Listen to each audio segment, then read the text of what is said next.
What's up, everybody? Welcome to Sleep Atomic, and we're reviewing The Mandalorian, Episode 8 Redemption.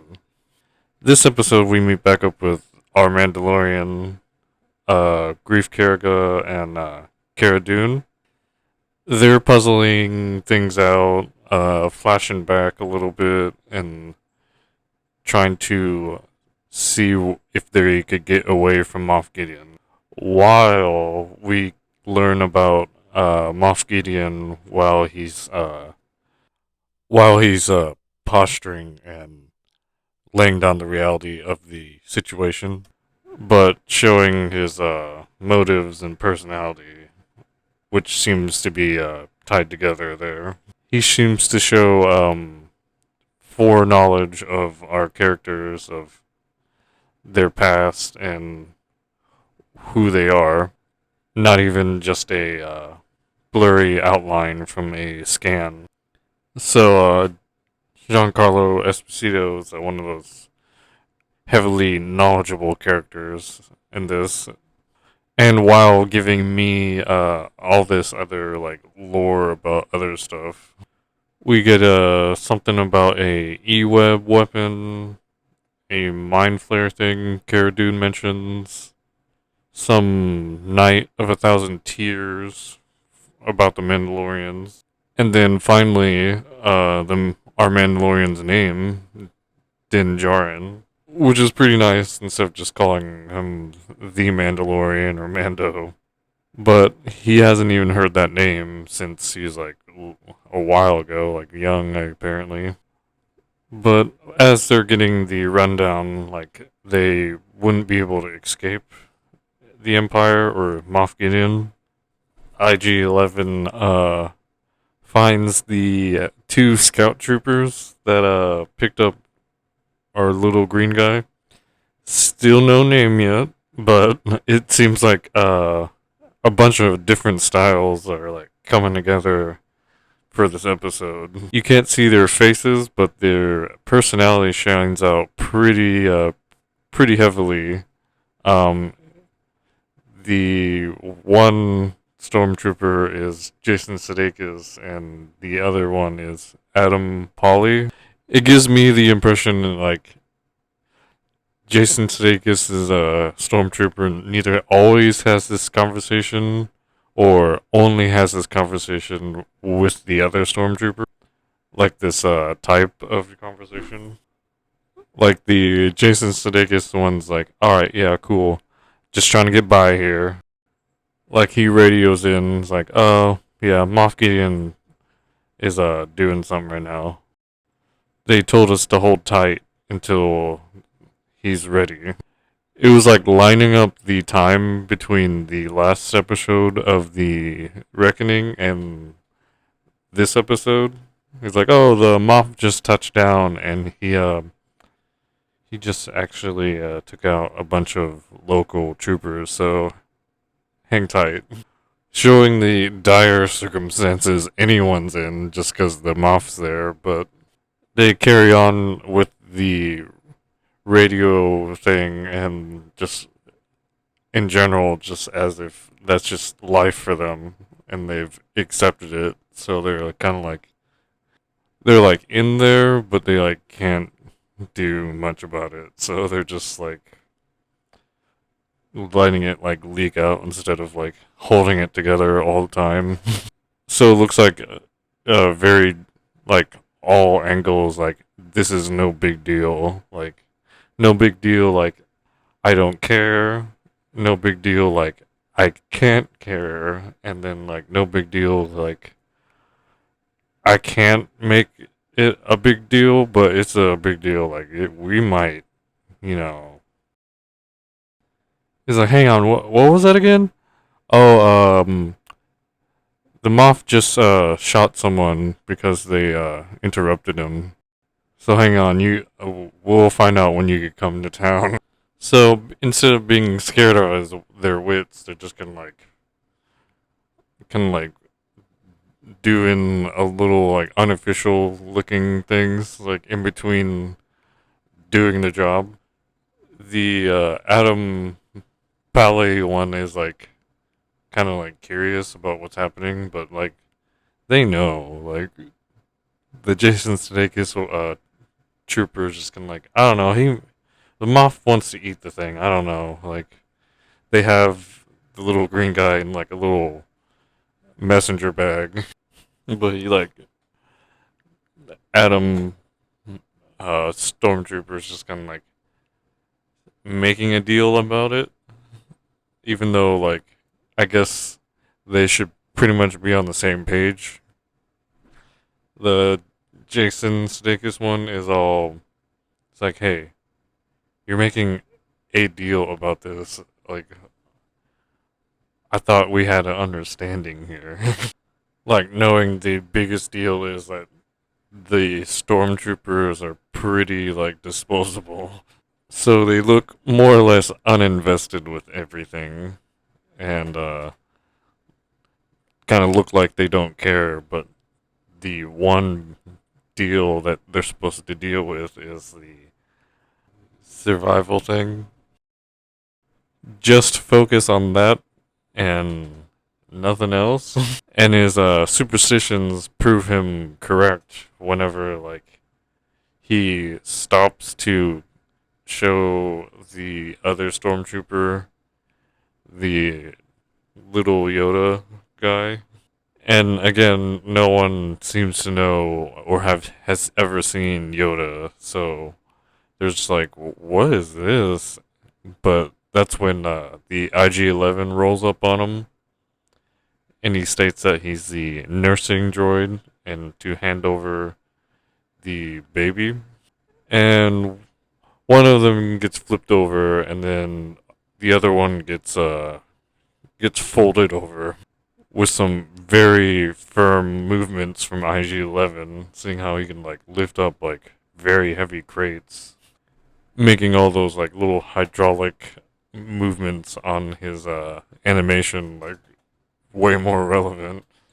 And then he speeds over to rescue uh, our Mandalorian, Kara, and Grief Karga, which is like the fanciest thing I seen a droid do while like riding through town. He's like shooting the stormtroopers and driving the land speeder, which is pretty nice for a stormtrooper land speeder because it has a little cannon thing on it too. Just kind of like broing out on all the action here. He takes out a good like 50 like stormtroopers like together. It seems like while lining up all the scenes together or the time of the scenes with the stormtroopers, IG-11, and a few moments from the other episode with Kara, Mandalorian, and the Grief Karga. Kind of like the original reasons why we wanted like all these like branch things for Star Wars, but then it just seemed like there was enough space in the story and lore for us to have it there, so it's also there. But that pops off the little skirmish between the stormtroopers and our guys with the IG-11 joining up with them. Like, that came in super hot. I'll say again.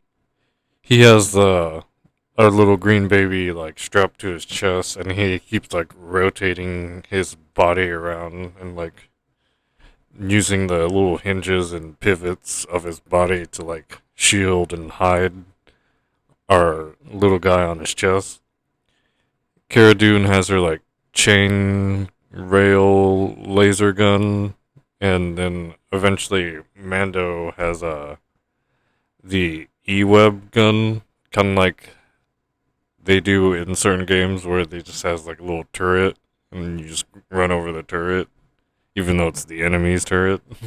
And he rips it off and like starts blasting the stormtroopers.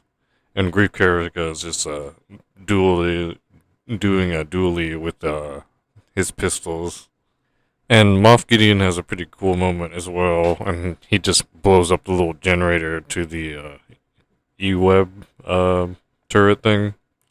They had some courage enough to get out of the little tavern they were in, but they eventually get pushed back in, even though it looks like they turn the tides pretty quickly with IG-11 there. And then Moff Gideon gives the order to burn the little tavern down, but just the way he like plays it, it kind of looks like he's a little nervous of the fire, maybe, or maybe it's the mm, he thinks the guy with the flamethrower. It's like another specialty stormtrooper. He has like a little bit of red, but he's mostly white. Trying to do the most organized looking tribal paint job of red on there. But it kind of looks like Moff Gideon's like a little nervous of that guy because he's kind of like a little crazy. Maybe he wants the green guy to be safe, but yeah, the whole section was the probably the better action scenes, and it's not anything real coming from solely from Din Djarin. We mainly like rely on him from like for character interaction and character development. We get a small like droid building moment for him, even though it was like something you weren't expecting you would get and enjoy because the IG nursing unit, not Hunter, hits him with the Bacta spray, but we get the first look at Pedro Pascal's face. It was my first time seeing him, but we get to see Din Djarin's face for the first time, and it's like super vulnerable, and it's like a I can't really describe the expression, but it's like kind of like when almost like when you like pick a kid up and they're like trying to like look around, but there's like all this grit and blood on his face, and he's like having trouble like speaking, and he's like looking up and to the side, even though like he was moments before was just trying to tell the IG-11 droid just to finish him off because he's still like suspicious of him still, even at the he what he thinks is his last moment. We get all these like calm like almost with these characters. You could like supplant people you know that would be in that situation that would have you very like uh scared and worried about them, but it has you going long enough like before you go like oh my god and saying anything about it like into your head or reacting any about it, and it has you continue on like the whole banner of this is just like we can make it, and it's almost a nothing phrase until you see what everything that they go through. But I think that's just like the I almost feel like the part of the crew that's mainly with Pedro Pascal because it always seems different whenever like Moff Gideon was on screen, and even like the probably only moment that Jason Sudeikis was on screen. Like they brought a whole crew with them, or just the crew adhered to those people. Like most people know what they look like, but not that not as many people know what they make other people feel like or what people look at them like just as a natural effort of them just being there or talking to them, which is pretty nice. Like you can use that Like not like as a superpower, but like as a general like outcome thing, like a politician would. But it's nice seeing that reflex being used on screen in a more valuable way in this story, even though it's like only like a little consequence, even though it's a not a little one, but a major consequence of everything else that's happening. It's like we'll provide the action, but all this other stuff might like flare off of there. But the escape that from the tavern leads them to the armorer, and her matter of fact nature has another goal given to uh, our Mandalorian here. And she gives us the next season's goal, pretty much, as the little green baby is now a foundling, more recognized at least, and she teaches them, our Mandalorian, about the Jedi, and she mentions something about Mandalore the Great, but I just like how they name their tales and stories that relate to other stuff. This one's pertaining to the Jedi, but she starts off saying that he should train our green guy as a foundling, but then he's like, "What?" And she changes it up again. It's like, "All right, well, you gotta bring him back to his people or his species." It just gives me that little like feeling that like most of these people don't really like the people that don't have anything to fight for or are fighting and aren't just defending something or someone. Just kind of a whole ballad thing of the lesson of why you should be doing certain things that they regularly do. One of the times I was watching this was like, oh, like they probably just took off the armor and just walked off instead of like fleeing and escaping like she said they did after they found the pile of helmets. But it's nothing that's like actually happening. It's just like something I'm like forming together in the background. Kind of like how they were like explaining the time dilation between the scenes with Moff Gideon just landed, but like a lot longer and extended. Just small things you can infer and then possibly make another uh show about or movie if you don't have any like history to back it or recant. Some people amplify some like road trip where there was like an argument.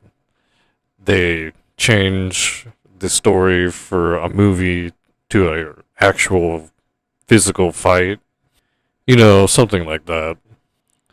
Romances will be like, oh, like we had this nice conversation, but uh, we were all just waiting in line, and no one fell in love for the movie that they would change to, so everyone could equally have that felt moment. But us as the audience, we'd at least go seek all that stuff and have all these progressive things happen, I suppose. What was I? Oh, but they mentioned the Jedi and stuff. It's just kind of funny because Din Djarin calls them sorcerers without anyone else saying it. I just never considered that to be in the same general realm of stuff. But the armor throws like a few different things at him just to get him to like attach to something else besides the creed. Like basically besides just fighting. And then eventually, because I guess she likes him, uh, she just straight up calls him, "You're its father for right now, so go, daddy."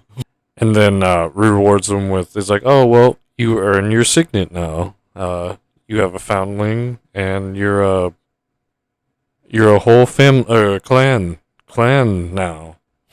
But then the empire like starts doing some rumblings, and then he kind of ruins it with, "It's like, I'll wear the signet with honor." It's like, honor. It's like, oh crap. All right. Well, anyway, we gotta go. Just mix in all that other stuff with my analysis there, with the very real like parental and maybe family message there. But closing into the end of the episode, after the armor's cool little fight scene with her shattering stormtrooper helmets and literally throwing a guy into the schmelter that melts metal, we get to see this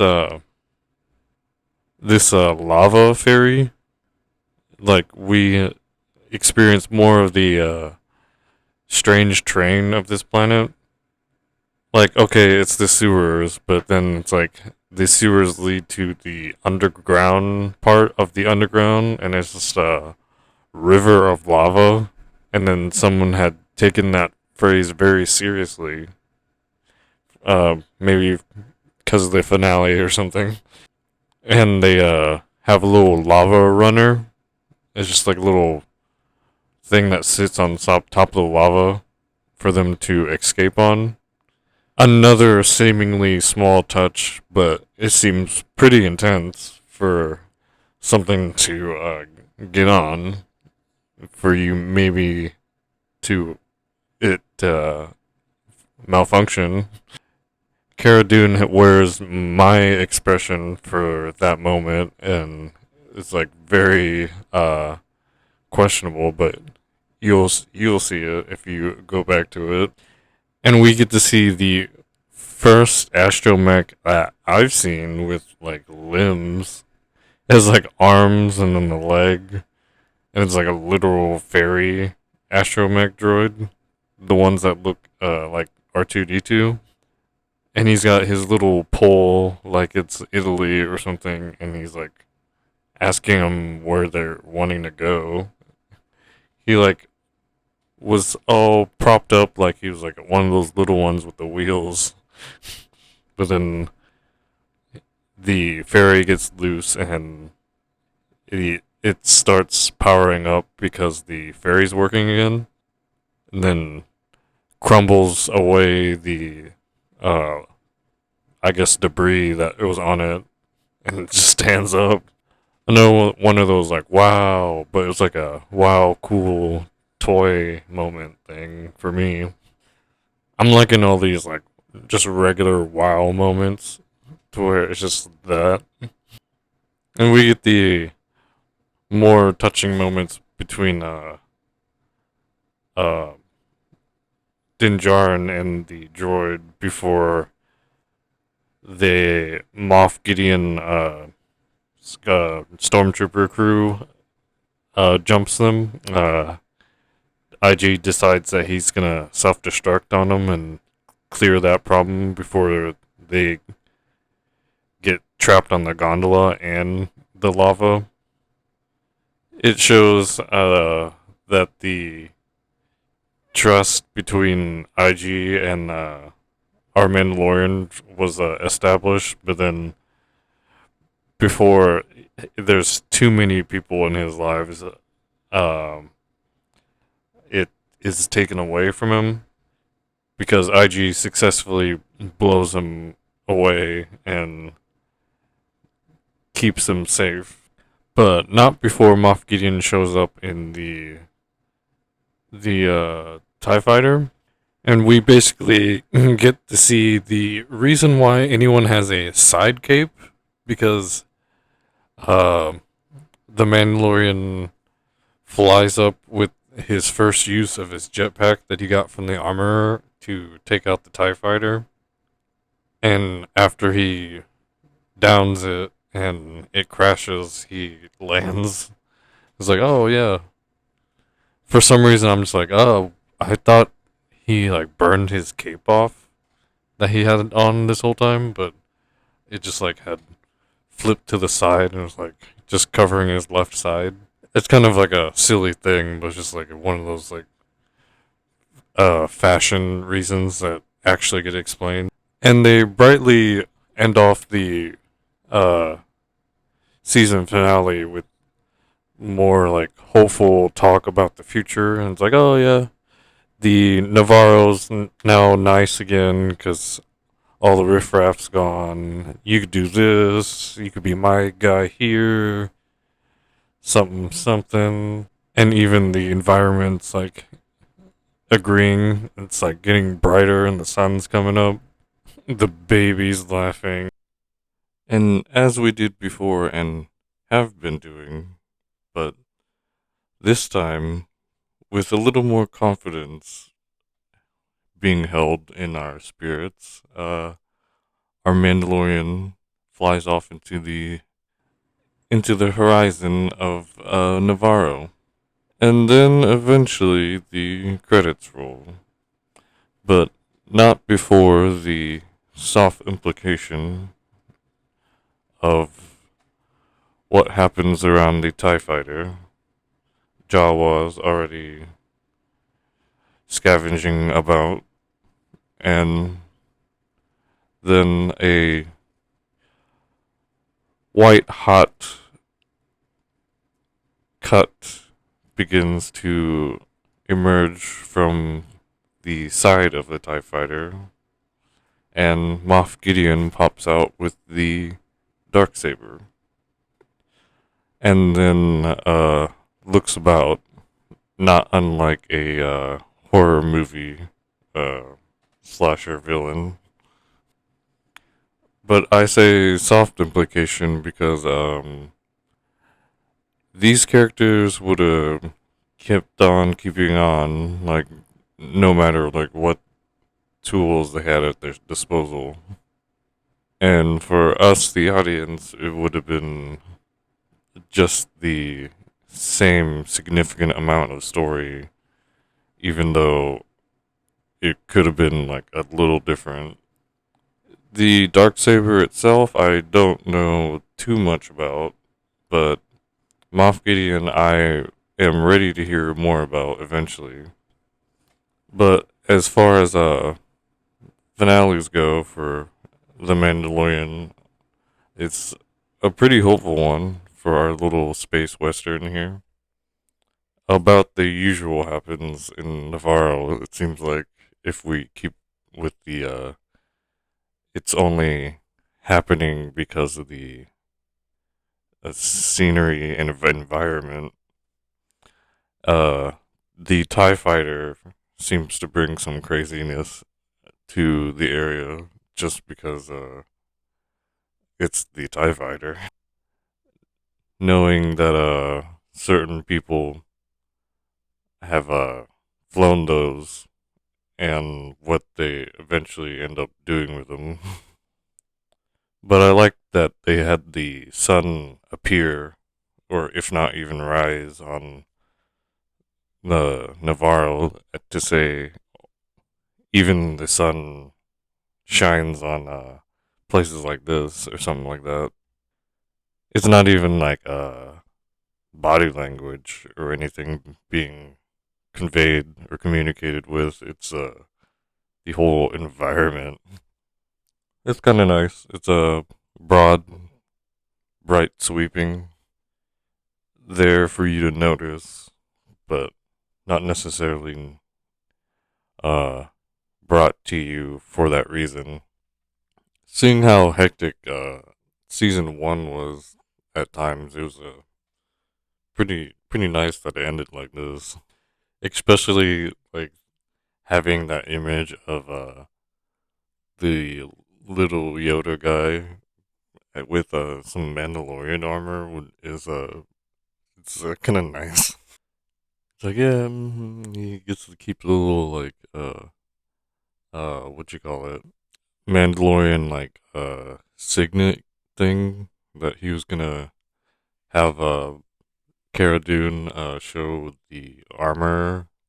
It's the only thing I thought was kind of like necessary that they like have for the show, at least like going forward. And it starts off with that little necklace. Thinking back to when the armor was talking to him, and that they said the little Yoda man, little Yoda baby, is a foundling now. I mean, even though like it's gonna be like later, like Yoda even had like a little like version of a lightsaber. It's not even the force wielding. It's gonna be this little Mandalorian with the armor, and his like attitude's gonna be like a lot different. At least like very like placid instead of like overtly wise. I just think the whole thing with the little green guy as a Mandalorian foundling is gonna be pretty cool. Even though it might take a while, even if they like put like a time skip in there, like I guess it wouldn't be like as nicely paced as everything is as they would want it to be if they just had it immediately happen. Like I want it just because I want to see it. But yeah, I hope you liked the season 1 finale as much as I did. So, this was Sleep Atomic, and I'm Alistair. And if no one told you yet, you look good. And it shows.